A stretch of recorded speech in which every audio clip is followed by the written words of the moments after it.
Hi, இது யூஷுவலாக இல்லாமல் இந்த மாதிரி டைப்பில் ஒரு ரசம் வச்சு கொடுக்கலாம். இதுக்கு தேவையான பொருட்கள் மிளகு, ஜீரகம், பூண்டு, தனி மிளகாத்தூள், மஞ்சத்தூள், காஞ்ச மிளகாய். இதை மிக்சியில் போட்டு அரைச்சி எடுத்துக்கணும். நெக்ஸ்ட்டு பார்த்தீங்கன்னா ஒரு 2 ஸ்பூன் சிறுபருப்பு எடுத்துக்கோங்க. இதை வேக வச்சு எடுத்துக்கலாம். அப்புறம் தேவையான அளவு புளி எடுத்துக்கோங்க. புளியை கொஞ்சம் தண்ணி ஊற்றி ஊற வச்சுக்கலாம். நிறைய தண்ணி வேண்டாம். இந்த டைப்பில் நீங்கள் ஒரு வாட்டி செஞ்சு பாருங்கள். நிச்சயமாக எல்லாருக்குமே பிடிக்கும். நெக்ஸ்ட்டு தாளிக்கிறதுக்கு தேவையான பொருள் பார்த்தீங்கன்னா கடுகு, கருவேப்பிலை, வெந்தயம், தக்காளியை இந்த மாதிரி கட் பண்ணி எடுத்துக்கோங்க. கொத்தமல்லி கொஞ்சம் நிறைய எடுத்துக்கோங்க, ஏன்னா ரசம்ன்றதுனால. நெக்ஸ்ட்டு காஞ்ச மிளகாய் இதெல்லாம் ஆட் பண்ணிப்போம். முக்கியமான பொருள் எண்ணெய். அதை நான் காமிக்கல, அதுவும் எடுத்துக்கோங்க. பருப்பு வேக வச்சு எடுத்துக்கலாம்.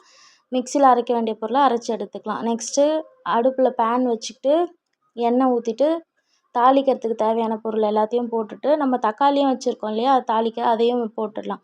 தக்காளி முழுசாக வதங்கணும்னு அவசியம் இல்லை, இந்த மாதிரி இருந்தால் போதும். நெக்ஸ்ட்டு நம்ம அரைச்சி வச்சுருக்கிற அந்த மிளகு ஜீரகத்தை பொடியை இதில் போட்டுக்கலாம். இது ரொம்ப மைய அரைக்காதீங்க, கொஞ்சம் ரசத்துக்கு எப்படி அரைப்பீங்களோ அந்த மாதிரி அரைச்சிக்கோங்க. ரசம் தான் இது. நெக்ஸ்ட்டு அதையும் இந்த எண்ணெயில் போட்டு ஒரு வதக்கிக்கலாம். அடுத்தது நம்ம பருப்பு வேக வச்சுருக்கோம் இல்லையா, அந்த பருப்பையும் எடுத்து இதில் போட்டுக்கலாம்.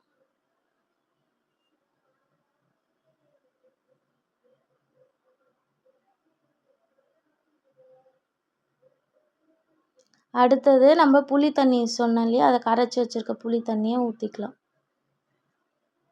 அடுத்து பருப்பு வேக வச்ச தண்ணி, அதையும் இதில் ஊற்றிக்கலாம். நீங்கள் இந்த ரசத்துக்கு இந்த அளவு தண்ணி போதுன்னா இதோடு நிறுத்திக்கலாம். அப்படி இல்லைன்னா இன்னும் கொஞ்சம் தண்ணி ஆட் பண்ணிக்கலாம். மெயினு உங்களுக்கு தேவையான அளவு உப்பு சேர்த்துக்கோங்க. எனக்கு இன்னும் கொஞ்சம் தண்ணி தேவைப்பட்டது, அதனால் தண்ணி ஊற்றிக்கிறேன்.